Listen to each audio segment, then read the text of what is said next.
I always said love is safest when kept within the pages of a book.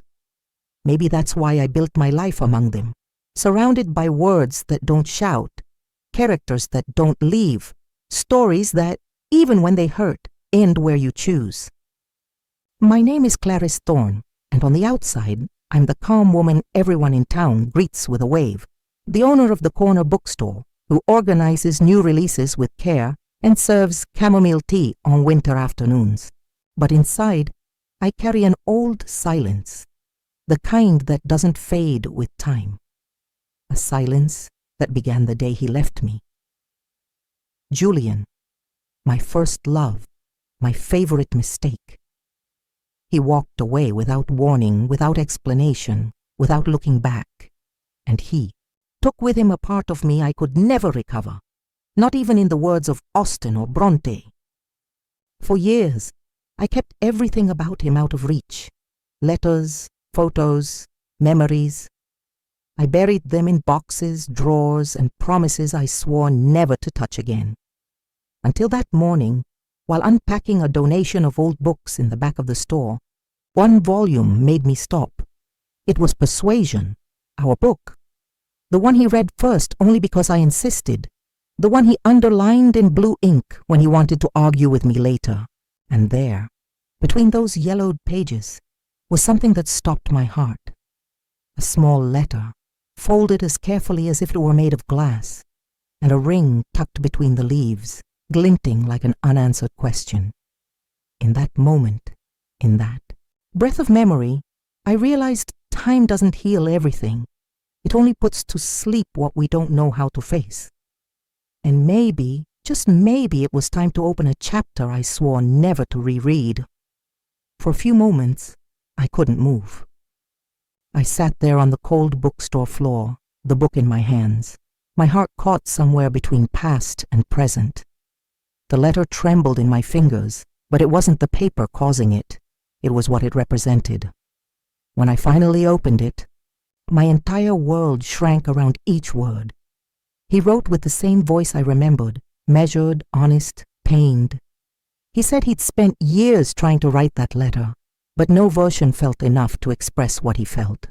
He explained that he left because he didn't know how to show me what had happened, how to make me understand the void that opened inside him after his father's death. A grief that swallowed him whole and made him believe that stepping away from everything was the only way to survive. But he also said he regretted it the moment he did, that he thought of coming back hundreds of times, but time, pride, and fear intertwined like shackles. And then he spoke about the book, the one he knew I'd recognize. He chose it because he knew if I still held any piece of him in my heart, I'd open those pages. And the ring. The ring was the question he hadn't had the courage to ask. Not an immediate proposal, but a symbol, a link. A final gesture of hope. I read each line with my breath catching, my chest aching with an impossible mix of feelings. Part of me wanted to tear it all up, throw the ring away, scream to the world that this was too late. But another part, the one that never stopped waiting for him in silence, that still saw his face in dreams, that still tied the smell of rain to the touch of his hands. That part whispered that maybe not everything was lost. I tucked the letter and ring into my desk drawer like planting a seed in dry soil. I didn't touch them for days, but I felt them there, pulsing, calling, forcing me to face a pain I'd learned to hide with perfection. Then he appeared. When the bookstore door opened and I looked up, there he was, not as he was before. There was something more reserved in his shoulders, more tired in his eyes, more real in every line of his face. Julian. My memory hadn't exaggerated. He was still handsome, still had that presence that seemed to bend the air around him. But now there was a shadow in his gaze, a request for permission in every gesture. And for the first time in a long time, I was the one left speechless. All I managed was, "You came." He nodded without smiling. "You opened the book." And so, without promises, without kisses, without instant reconciliations, the next page began to write itself.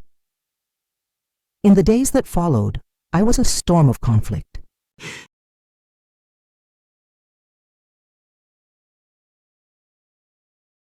Dikki evismap tässäkis voi vneis raka tätä hekos haus kiri seis mikade si arapan fu the se ik he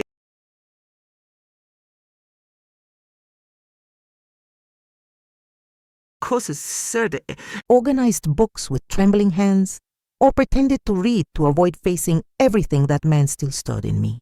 Julian didn't push. He respected my silences, waited for the moments when I, without realizing, let slip a comment about the past or the letter. There was something new in him, a care that hadn't existed before, a patience that unsettled me more than any declaration. On the third day, I finally sat across from him. The words came like a cut. "Why now, Julian?" He took a deep breath, clasped his hands on the table, and answered without hesitation. "Because now I'm someone who doesn't run." And only then did I realize how much that response disarmed me. It wasn't a long justification or an attempt to excuse the pain he'd caused. It was simple, and it was honest. He spoke of his father, the silent depression that consumed him, the fear of dragging me into a shadow he didn't understand. He said for a long time he thought protecting me meant disappearing, and that now he knew how cruel, cowardly, and unfair that was. I listened without interrupting, not because I forgave him instantly, but because part of me needed to hear, needed to understand the void he'd left with more clarity than just absence. When he finished, I didn't say I forgave him. I didn't say I hated him. I said only, "It still hurts." And he nodded, eyes glistening. "I know, and I'm not leaving this time." For the first time, instead of anger, I felt fear. Because if he truly stayed, I'd have to face it all for real, and maybe, just maybe, admit I still loved him. The tension between us was like an invisible thread stretched between two worlds, the pain that divided us and the memory that still bound us. In the days after that conversation, Julian came every morning. He didn't demand attention. He didn't talk too much. He just helped. Sometimes he swept the entrance. Sometimes he organized shelves. He knew my cataloging system better than any employee. Other times he just sat on the bookstore floor and read. The silence between us was both comfortable and uneasy, as if we both knew something was being rebuilt, but feared putting too much weight on the fragile bricks starting to stack. And then came the day he brought me a book. It was an old edition of Wuthering Heights, my teenage obsession. He knew that. I looked at him warily but accepted the gift. And when I opened the back cover, I found a folded piece of paper, not a letter this time. It was an old photo of us, taken on a rainy day, laughing desperately under a broken umbrella. An image I thought I'd lost. On the back, a handwritten line. "If you still recognize yourself in this smile, I'm still here." I closed the book, took a deep breath. The weight in my chest was real, but there was something else. Something even resentment couldn't stifle. Truth. And maybe that's what scared me most. Because forgiving wasn't forgetting. Forgiving was remembering without letting pain decide for me. And as I faced Julian there, standing before me, more vulnerable than I'd ever seen him, I realized that if I didn't say something, what was growing again might die before it could breathe. So I spoke, quiet, firm, without poetry. "If you're really here, then come tomorrow, but not just to help. Come as someone who wants to stay." He didn't smile. He just nodded, his eyes full of a relief that seemed to hold the world. And as I watched him leave that evening, I understood that forgiveness doesn't begin with a yes. It begins with a door left ajar. He came back, the next day and the day after that. And each morning his face carried less weight and more presence. It was like watching someone being remade from the inside, layer by layer without haste. He came as someone who demanded nothing but offered everything. Time, listening, silence, care. Little by little, without me noticing, we began to talk. For real, not just about what had happened between us, but about the small things in life that slip away when you live in absence. We talked about books, as always, but now our conversations had a different tone. More adult, more grounded, more real. Julian was no longer the impulsive, charming boy who promised me the world between kisses and metaphors.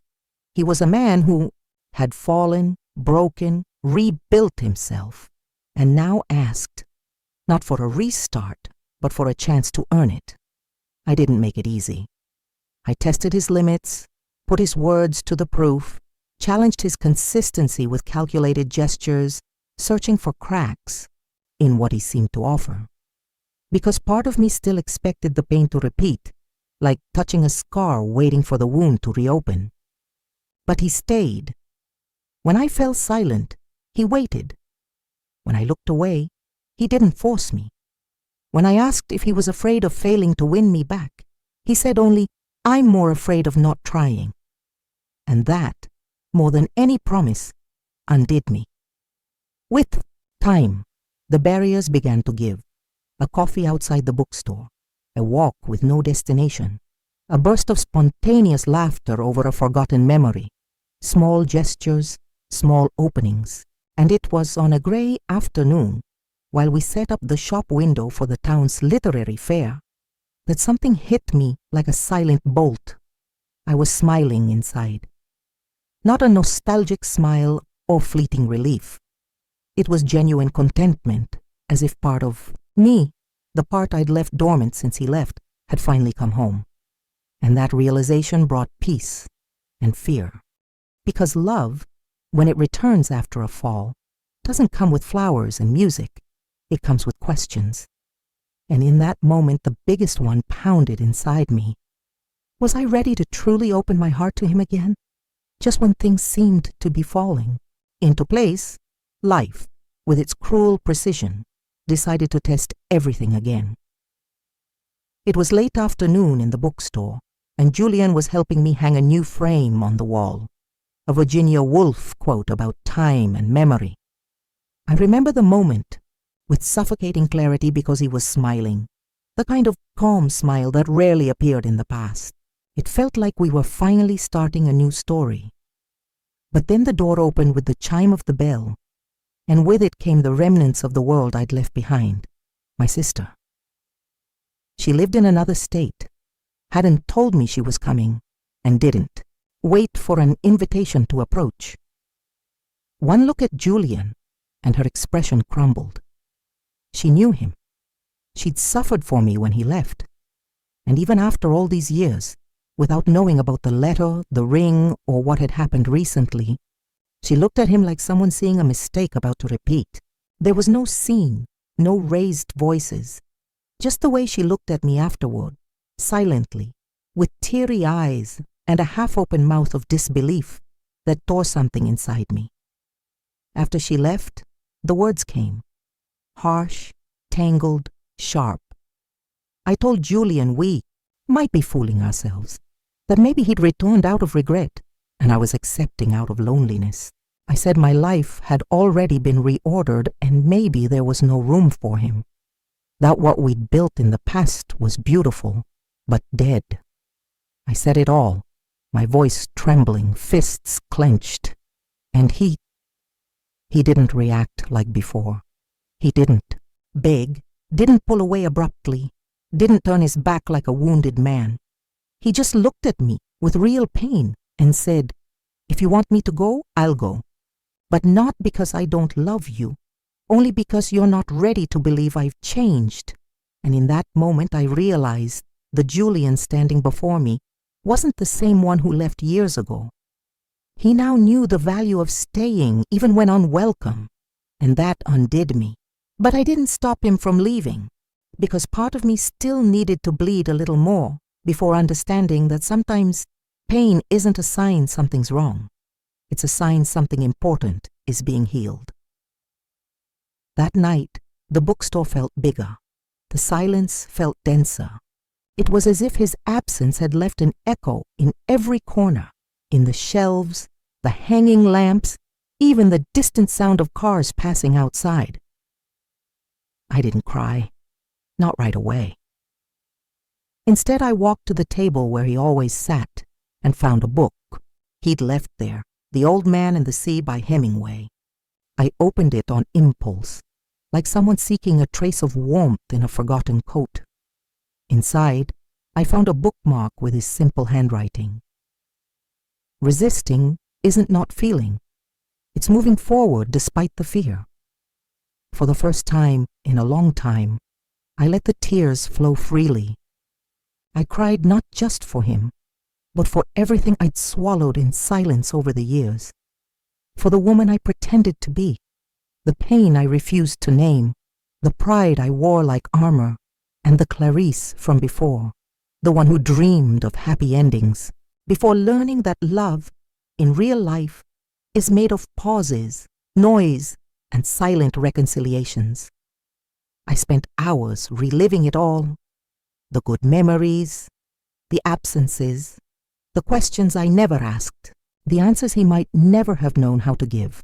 And then, like a whisper from within, I understood. What scared me most wasn't the risk of him hurting me again. It was the risk of not letting myself love with courage. Julian hadn't returned to fill an empty space. He'd returned as a whole man, and it was up to me to decide if I wanted to make room for him, now with awareness, with maturity, with eyes clear of the fog of the past.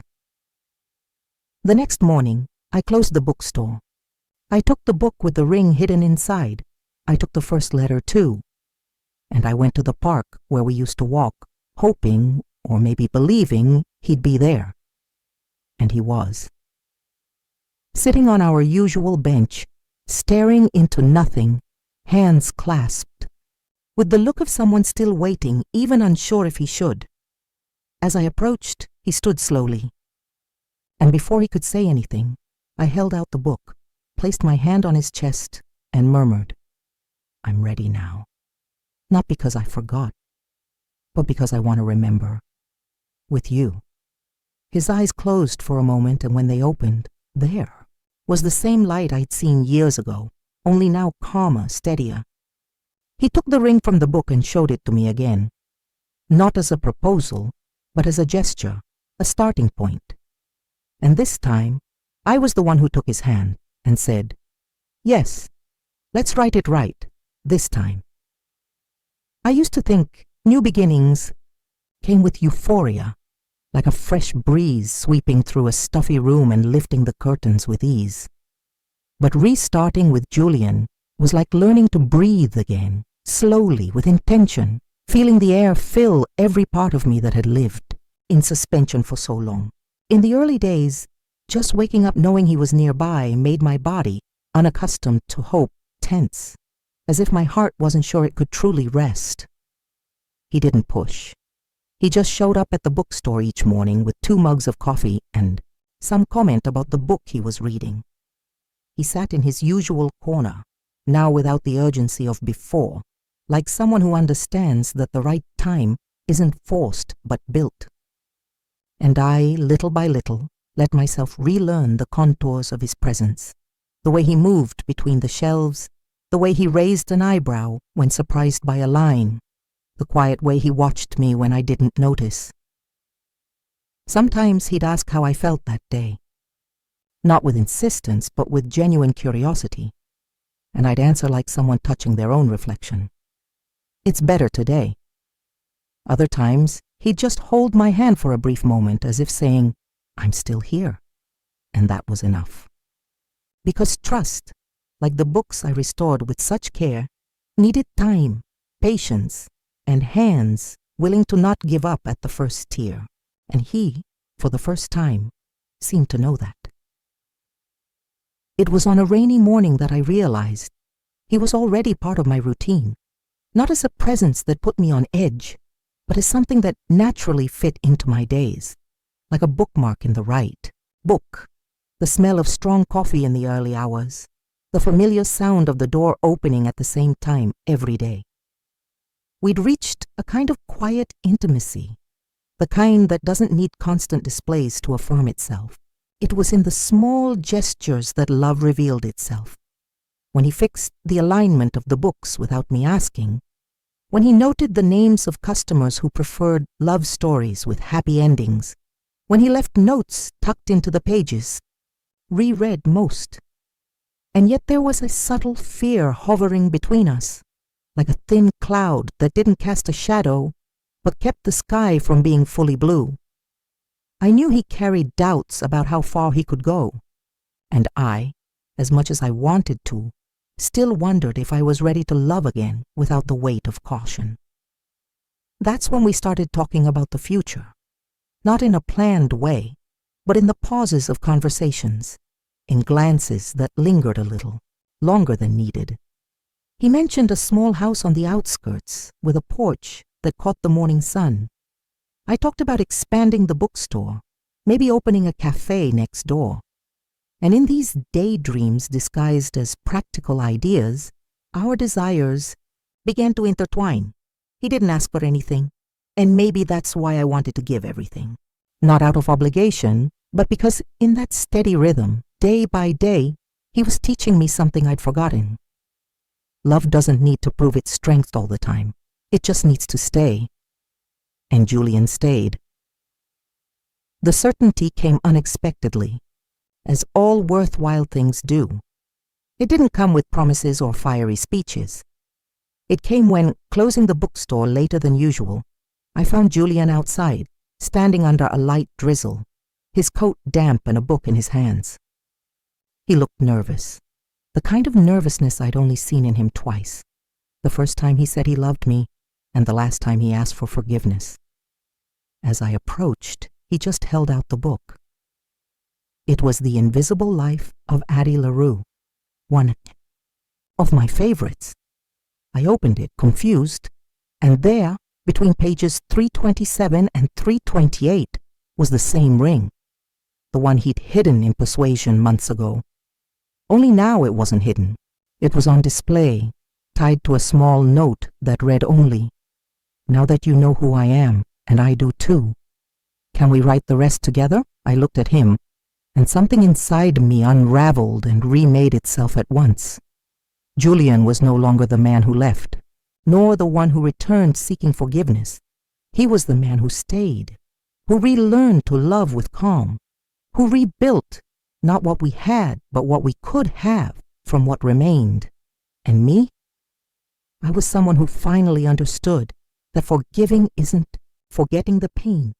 It's deciding it no longer decides for you. So I said yes, without fear, without haste, without plans beyond the now. I said yes with a soft smile and eyes full of everything I'd lived until then. And when he slipped the ring onto my finger, again, but this time right, I understood that love doesn't save us from suffering. It teaches us to walk through it. And what remained after the pain was the purest thing, us, finally whole, choosing to love again. Today, the bookstore remains my home, but now it's also our beginning. Among worn shelves and underlined pages, we've built a life of shared coffees, swapped books, and understood silences. Julian is no longer a name that hurts. It's the sound that announces everything that restarted within me.